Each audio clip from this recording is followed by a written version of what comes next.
Lionel Meyer est là pour répondre à toutes vos questions. Et écoutez vos appréciations, critiques, suggestions, louanges, etc. etc. Je vous en prie, Lionel. Avec la lumière, je ne vous verrai pas, mais je vous entends. Enfin, j'espère. Je crois. Oui. Je vais ouvrir les feux, peut-être le temps que les questions se préparent et fusent. C'est quoi la genèse en fait de ce troisième segment de cette tétralogie consacrée aux points cardinaux? Peut-être comme vous toutes et tous, j'avais été très marqué par les images des enfants et des victimes qui arrivaient sur les plages, surtout l'image de cet enfant mort qu'on avait vu sur une plage Grèce, je crois, en Grèce, de ce petit garçon le nez dans le sable et dans l'eau. Et quand on avait pensé à cette tétralogie, à imaginer le troisième volet au sud de l'Europe, je m'étais dit, évidemment, ça va devoir parler de ça, ça doit parler de ça, parce que c'est un sujet qui nous concerne toutes et tous, même si on vit en Suisse, la question migratoire, elle nous touche évidemment de manière aussi importante que tous les autres européennes et européens. Et donc je suis allé en Grèce pour voir un petit peu comment ça se passait dans les camps, particulièrement dans le camp de Moria, qui était un camp assez connu, qui a brûlé depuis, mais qui était un camp assez mal organisé, où il y avait vraiment des portes à cabines et des baraques posées sur une sorte de lande déserte comme ça en plein soleil, où les conditions sanitaires étaient quand même assez déplorables. Et j'avais été avec du personnel de Frontex, qui est en fait le vrai nom du système de protection des frontières de l'Union européenne. Et j'étais avec des représentants de la presse, en fait, des gens qui s'occupent des attachés de presse de Frontex, et qui organisaient une sorte de visite médiatique pour les télévisions européennes. Et j'ai vu vraiment ce que vous voyez dans le film sur le personnage qui est sans doute étonnamment celui qui découle le plus de documentaires, le personnage de Charland. J'ai entendu cette phrase de la télé française qui disait, écoutez, le monsieur que vous nous avez proposé, là, il est très bien, mais il parle trop bien le français. Il faudrait qu'on ait quelqu'un qui parle moins bien, ça fait pas sérieux, il a une chemise et tout ça, ça va être un peu, on va pas y croire. Et puis la télé autrichienne, je crois, qui avait demandé à ce qu'une dame qui avait un bébé dans les bras, qui était son bébé, qui pleurait, comme c'est souvent le cas des bébés, on lui avait demandé est-ce qu'on peut pas lui mettre un autre bébé dans les bras parce qu'il est un peu embêtant pour des questions de son. Donc on avait donné à cette dame afghane un autre bébé qu'elle avait pris dans ses bras comme si c'était son bébé.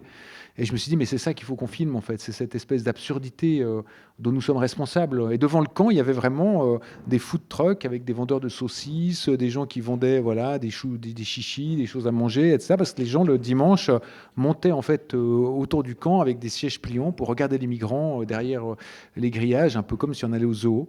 Et je voyais défiler toutes les œuvres de bienfaisance européenne qui venaient les unes après les autres faire le bien en se poussant un peu. Voilà, mais merci, le secours catholique, c'est bon, il faut que vous partiez. Il y a les scouts hongrois qui arrivent. Donc voilà, il y avait un côté félinien. Il y avait un côté vraiment félinien, un petit cirque. Et je me suis dit, c'est de ça dont il faut qu'on parle aussi.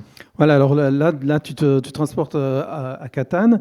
Et en fait, comment s'est passé le tournage? Tu as eu des équipes italiennes? Comment c'était fait?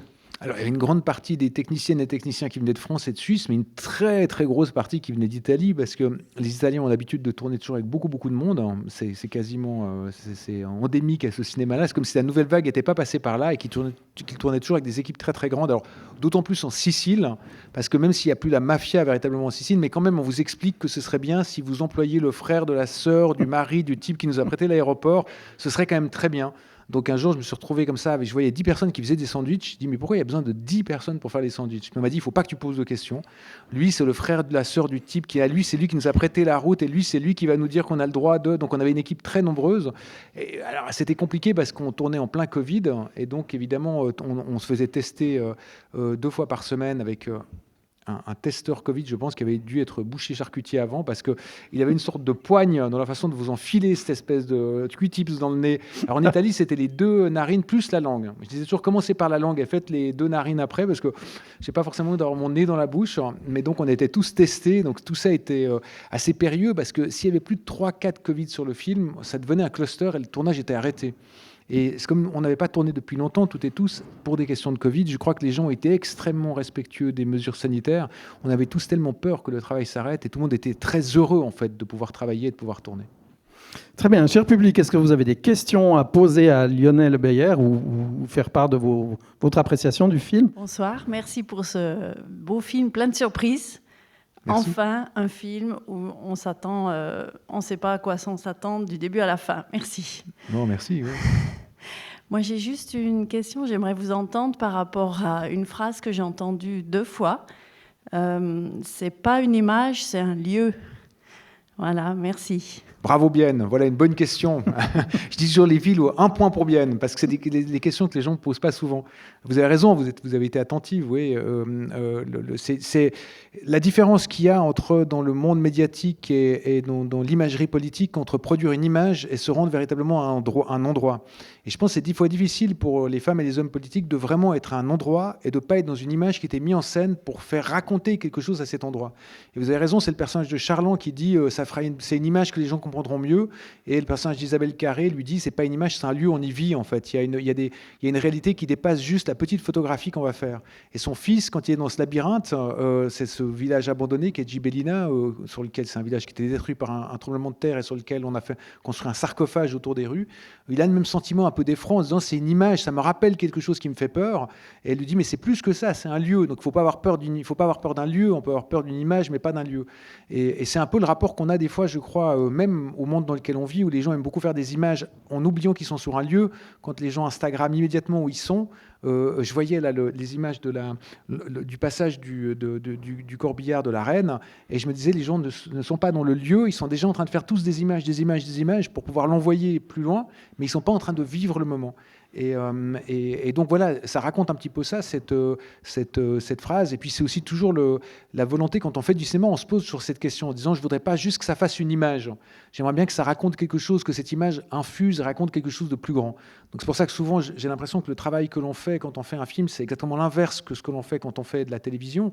C'est-à-dire qu'on ne montre pas quelque chose juste pour lui donner une image et une constance, on essaie plutôt de vous montrer ce qui n'est pas filmé.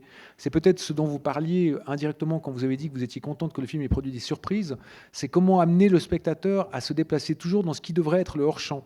C'est-à-dire on lui dit c'est là que ça va se passer, puis en fait non, c'est à côté que ça se passe, puis on se dit alors c'est à côté que ça se passe, non c'est encore à côté que ça se passe, alors c'est encore à côté, et en fait ça nous fait dériver justement de plus en plus dans l'histoire, et vous comme moi j'ai plutôt le goût de ça, des films qui m'emmènent à un endroit que je n'aurais pas imaginé au départ. Mais pour ça, il faut être des spectatrices et des spectateurs curieux comme vous l'avez été, et venir voir un film sans vraiment savoir de quoi on va en retourner. Très bien, le temps file, hein, ça fait presque 5 minutes que le rouge est mis. Ah bon. Voilà. C'est comme les débats présidentiels, c'est comme Macron-Merkel. Ouais. Bon, on va finir de façon, je dirais, traditionnelle, entre guillemets. C'est quoi la suite? Alors, par exemple, la fin de la tétralogie, le Nord, parce qu'il nous reste le Nord encore. Ça va se passer où, par exemple? Alors, c'est l'Écosse. C'est l'Écosse, et j'attends patiemment depuis 5-6 ans que le Royaume d'Écosse quitte le Royaume de Grande-Bretagne. Alors là, ça se précise quand même. Disons, depuis la semaine dernière, je me dis, je pensais tourner en 2030. Je me dis peut-être que je tournerai un peu plus vite, parce que je crois qu'ils n'aiment pas trop Charles III, qu'ils aimaient beaucoup Elisabeth, parce qu'elle avait le bon goût de venir à Balmoral, qui est très très beau, effectivement, dans l'Aberdeenshire. Donc là, je ne sais pas s'ils continueront d'aller autant en Écosse, mais c'est en Écosse. Et j'espère que la situation sera très grave pour que je puisse faire une comédie.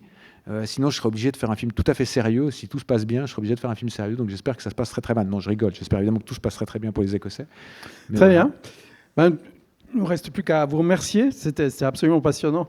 En plus que vous faites des films absolument magnifiques, vous en parlez vraiment très très bien. C'était un plaisir de vous écouter, Lionel Beyer. Merci. Le film sort mercredi prochain. La semaine prochaine. Voilà.